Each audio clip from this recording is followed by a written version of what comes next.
আমরা প্রত্যেকেই প্রতিদিন জল পান করি। আপনারা দোকান থেকে যে জলের বোতলগুলি কেনেন সেগুলোর 1 লিটার জলের সর্বোচ্চ দাম 30 থেকে 40 টাকা হবে। কিন্তু একবার ভাবুন তো, পৃথিবীর সব থেকে দামি জলের দাম ঠিক কতটা হবে? 100 টাকা নাকি 1000 টাকা নাকি 1 লক্ষ টাকারও ওপরে? এই ছবিটিকে দেখুন আর ভাবুন তো এই ছবিটি তুলতে কত টাকা খরচ হতে পারে। প্রতি বছর হাজার হাজার স্যাটেলাইট মহাকাশে পাঠানো হয়। সেই স্যাটেলাইটগুলি একদিন না একদিন খারাপও হয় বা তার জ্বালানি শেষ হয়ে যায়। কিন্তু ভাবুন তো, সেই খারাপ হওয়া স্যাটেলাইটগুলি কোথায় যায়? সেগুলি কি পৃথিবীর বায়ুমণ্ডলে ঘুরতে থাকে নাকি পৃথিবীর কোথাও এসে আছড়ে পড়ে? আজকের এই ভিডিওতে ঠিক এই রকমই কয়েকটি অজানা ফ্যাক্ট জানবো।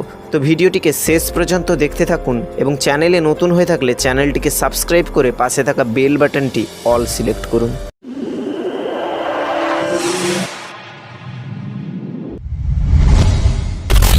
মানুষ ইতিমধ্যে হাজার হাজার মহাকাশযান তৈরি করে ফেলেছে। প্রতি বছর কোনো না কোনো মিশনে নতুন কোনো মহাকাশযান এবং স্যাটেলাইট মহাকাশে প্রেরণ করা হচ্ছে। তবে কখনো কি ভেবে দেখেছেন মিশন শেষে যে মহাকাশযানগুলোর আর প্রয়োজন নেই সেগুলোর কি করা হয়? আসুন জেনে নিই। মিশন শেষ হওয়া একটি মহাকাশযানে যখন তার জ্বালানি শেষ হয়ে যায় তখন সেই বিধ্বস্ত মহাকাশযানগুলো মাঝ সমুদ্রে ফেলে দেওয়া হয়। শুনতে অবাক করার মতো হলেও এটি সত্য। নিউজিল্যান্ডের পূর্ব উপকূল থেকে 3000 মাইল দূরে এবং সাগরের 2 মাইলেরও বেশি গভীরে এই মহাকাশযানগুলো ফেলা হয়। নাসা এই স্থানটিকে মহাকাশযানের কবরস্থান বলে। 1971 সাল থেকে 4টি দেশের 263টিরও বেশি মহাকাশযান এখানে বিধ্বস্ত করা হয়েছে। শুধুমাত্র বৃহৎ আকারের মহাকাশযানগুলোই এখানে বিধ্বস্ত করা হয়। ছোট আকৃতির স্যাটেলাইটগুলো ভূপৃষ্ঠে পৌঁছানোর আগেই সম্পূর্ণরূপে পুড়ে যায়। পৃথিবীর যে কোনো ভূমি থেকে এই স্থানটি সব থেকে বেশি দূরে অবস্থিত। নাসার একটি হিসেবে দেখা গেছে এখানে মানুষের ক্ষতি হওয়ার হার 0.01%। আর মাত্র 12 বছর পর ইন্টারন্যাশনাল স্পেস স্টেশন এখানেই ফেলা হবে।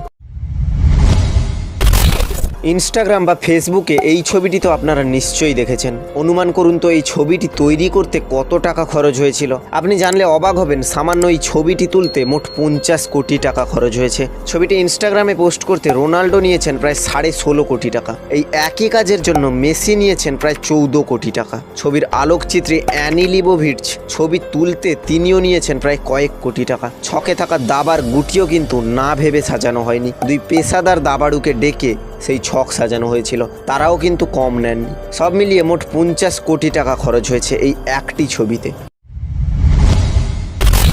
আচ্ছা ভাবুন তো, 1 লিটার জলের সর্বোচ্চ দাম কত হতে পারে? এটা তো আমরা সকলেই জানি যে 1 লিটার জলের দাম খুব বেশি হলে 30 টাকা হবে। কিন্তু মাত্র 760 মিলিলিটার জল কিনতে যদি 46 লক্ষ টাকা খরচ হয় তাহলে অবাক হচ্ছেন তো? কিন্তু এমন জলও সত্যি আছে যার প্রতি বোতল জলের দাম কয়েক হাজার থেকে কয়েক লক্ষ টাকা। অ্যাকোয়া ডি ক্রিস্টালো ট্রিবুটো এ মডিগ্লিয়ানি হচ্ছে বিশ্বের সব থেকে দামি জল। কিন্তু প্রশ্ন হচ্ছে কেন এই জলের এত দাম? কারণ জলের বোতলগুলো স্বর্ণের। শুধু তাই নয়, জলের মধ্যেও স্বর্ণভস্য মেশানো থাকে। ফিজি ও ফ্রান্সের ঝর্ণা থেকে এই জল সংগ্রহ করা হয়।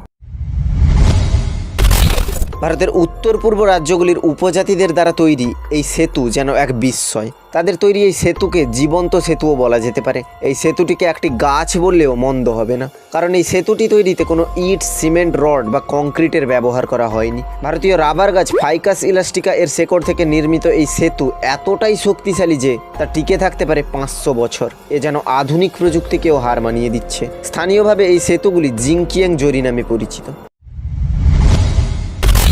একটি নতুন গবেষণায় বিজ্ঞানীরা অনুমান করেছেন আনুমানিক 129 মিলিয়ন ধ্বংসাবশেষ বা আবর্জনা বর্তমানে আমাদের বায়ুমণ্ডলকে প্রদক্ষিণ করছে। দ্রুত ইন্টারনেট পরিষেবা এবং আরও বিভিন্ন কাজের জন্য স্পেসএক্স এবং আমাজন ইতিমধ্যে অনেক স্যাটেলাইট মহাকাশে পাঠিয়েছে এবং আগামী কয়েক বছরে আরও কয়েক হাজার স্যাটেলাইট মহাকাশে পাঠানো হবে। বিজ্ঞানীরা বলছেন এর কারণে ঢেকে যাচ্ছে বায়ুমণ্ডল, যার ফলে আলো দূষণ খুব বেড়ে গেছে। এভাবে চলতে থাকলে আমরা দূরদৃষ্টি হারাবো, অর্থাৎ মানুষ আর খালি চোখে মহাকাশের দূরবর্তী বস্তুগুলোকে দেখতে পাবে না। 19 শতকের শেষের দিকে আমেরিকার সর্বাধিক ধনী ব্যক্তিদের মধ্যে অন্যতম ছিলেন হেটি গ্রিন নামের এক ভদ্র মহিলা। তার সেই সময় সম্পদের পরিমাণ ছিল প্রায় $200 মিলিয়ন, যা বর্তমানে প্রায় $5 বিলিয়ন মতো। একবার একটি দুর্ঘটনায় তার একমাত্র ছেলের পা ভেঙে গেলে তিনি তার ছেলেকে একটি অনভিজ্ঞ সরকারি হাসপাতালে দারিদ্রতার দাবি করে ফ্রি চিকিৎসা করান। ফলে তার ছেলের পায়ের ঘা ঠিক মতো সেরে উঠছিল না। বছরখানেক পর ছেলেটির পাটি সম্পূর্ণ কেটেই ফেলতে হয়। এই ঘটনার পর এলাকাবাসী মহিলাটিকে ওয়াল স্ট্রিটের ডাইনি বলে ডাকা শুরু করে এবং পৃথিবীর সবথেকে কৃপণ ব্যক্তি হিসেবে গিনেস বুকে তার নাম লিপিবদ্ধ করা হয়। 1969 সালের অ্যাপোলো 11 মিশন, যা মানবজাতির কাছে এক ঐতিহাসিক ঘটনা হয়ে আছে। এই অ্যাপোলো প্রোগ্রামে আমেরিকানরা চাঁদের মাটিতে 6টি পতাকা লাগায়। তবে অবাক হওয়ার বিষয় হলো, চাঁদের মাটিতে লাগানো আমেরিকানদের সেই 6টি রঙিন পতাকা এখন সাদা বর্ণ ধারণ করেছে। এটা হয়েছে মূলত সূর্যের বিকিরণের কারণে, কারণ চন্দ্রপৃষ্ঠে একটানা 14 দিন সূর্যালোক থাকে এবং তখন তাপমাত্রা 100 ডিগ্রি সেলসিয়াসের ওপরে থাকে, এবং এরপর আবার পর্যায়ক্রমে 14 দিনের অন্ধকার ও অষাঢ় ঠান্ডার মুখোমুখি হওয়ার কারণে আমেরিকান পতাকাগুলো সাদা হয়ে গেছে। তাছাড়া রয়েছে সূর্যের তীব্র ইউভি রেডিয়েশন, এই কারণে আমেরিকান পতাকাগুলো এমন বিবর্ণ হয়ে গেছে। আমাদের মধ্যে এমন অনেকেই আছে যারা গণিতের প্রতি ভীষণ ভয় পায়। গণিতের প্রতি এই ভয়কে বলা হয় ম্যাথোফোবিয়া। মনোবিজ্ঞানীদের মতে মানুষের গণিতের প্রতি ভয় আসে মূলত মস্তিষ্ক থেকে। গণিতের সমস্যা সমাধান করার সময় উত্তেজনা, ভয় ইত্যাদি মূলত মস্তিষ্কের কর্টিসল হরমোন নিঃসরণের কারণে হয়ে থাকে। এবার আপনি কমেন্ট করে জানান, আপনার কি গণিত বিষয়টিকে কঠিন বলে মনে হয়? এই ছবিটিতে যাকে দেখতে পাচ্ছেন, ইনি হলেন ডিন কার্নেজেস, একজন আমেরিকান আল্ট্রা ম্যারাথন দৌড়বিদ। 2005 সালে ইনি না ঘুমিয়ে 80 ঘন্টা 44 মিনিটে 350 মাইল বা 560 কিলোমিটার দৌড়ান। এছাড়া ইনি কোনো রকম বিরতি ছাড়াই 42 কিলোমিটার পর্যন্ত দৌড়াতে পারেন।